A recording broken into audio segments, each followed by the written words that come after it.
সারা পৃথিবীতেই।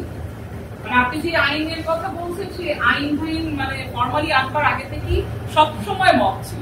এটার একটা মূল জায়গা কিন্তু বারবার ঘুরে ফিরে আবার ওই আইনের শাসন না থাকা।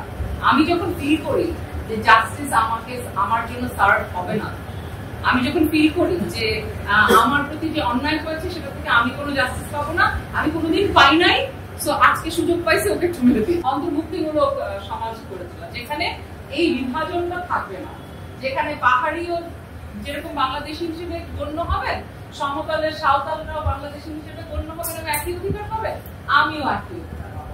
আমি মনে করবো না ও অধিকার পাইলে আমার অধিকার কম করে যাচ্ছে। এটাই তো অন্তর্ভুক্তির মূল কথা, বৈচিত্র্যের মূল এসেন্স হবে। সেটা হয়নি, তার অনেক কারণ আছে। কারণগুলো বেশিরভাগই রাজনৈতিক, এবং এই রাজনৈতিক কারণগুলো মূলত পরিচয়বাদী রাজনীতিকে কেন্দ্র করে। মবের ব্যাপারটা হচ্ছে সারা পৃথিবীতেই। মানে আপনি যে আইনের কথা বলছেন সেই আইন মানে ফর্মালি আনবার আগে থেকেই সবসময় মব ছিল, সবসময় মব লিঞ্চিং ছিল।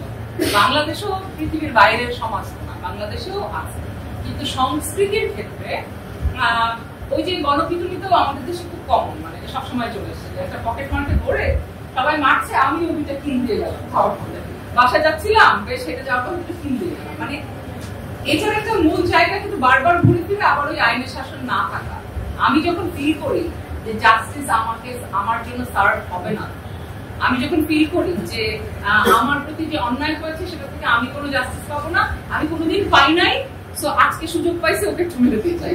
মানে because it's just this location, this place of my Raj against this injustice. আমি মনে করি এরকম ভাবে একটা কমপ্লিটলি আনরিলেটেড মানুষ কিন্তু আমার উপরে সে কোনো কিছু করে না, সে আমার পকেট মেরে চলে যায় না, কিন্তু আমি তাকে পেয়ে দুটো মার দিয়ে গেছি, কারণ 10 বছর আগে কেউ একজন আমার পকেট মেরে চলে গেছিল, তাকে আমিও ধরতে পারি নাই বা ধরে পুলিশে দিয়েছিলাম, সে ছাড়া হয়ে গেছে।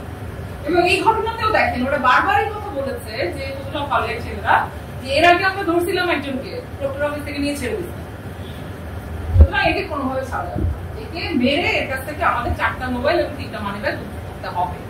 এখন আর যেহেতু সে বলেছে যে হ্যাঁ সব দিয়ে দিব, আমি খুঁজে দিতে পারি, এটা হচ্ছে তাদের মুখ থেকে শোনা। সেটা কি বলেছে যে হ্যাঁ আমি সব জানি, কারণ তার মানসিক ভারসাম্যের ব্যাপার ছিল, সেটা তোমরা জানো না, তোমরা এখন পিটাতে আমি তখন শেষ প্রশ্নটা করেছিলাম আমাদের শিক্ষকদেরকে যে একটা লোক মরে যাওয়ার মতো মার খেয়েছে, আপনারা দেখে বুঝলেন না যে ওনাকে আপনারা নিয়ে ঢাকা মেডিকেলে না নিয়ে কেন শাহবাগ থানায় নিয়ে গেছেন?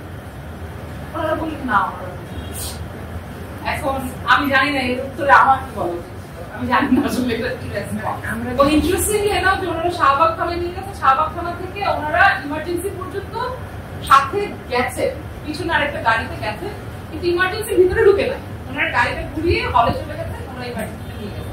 আমি খেয়েছি কোনো ছাত্ররা ছিল, মানে শেয়ালের কাছে মুরগি ভর্তা দিয়ে যে ছাত্ররা পিছালো তাদের কাছে দিয়ে ওনারা বাসায় চলে গেছে। আমি জিজ্ঞেস করলাম যে তারপর কখন জানি মারা গেছে, সকালবেলা কি করতেছিল ছাড়তে পারবো। এখন এগুলো আমি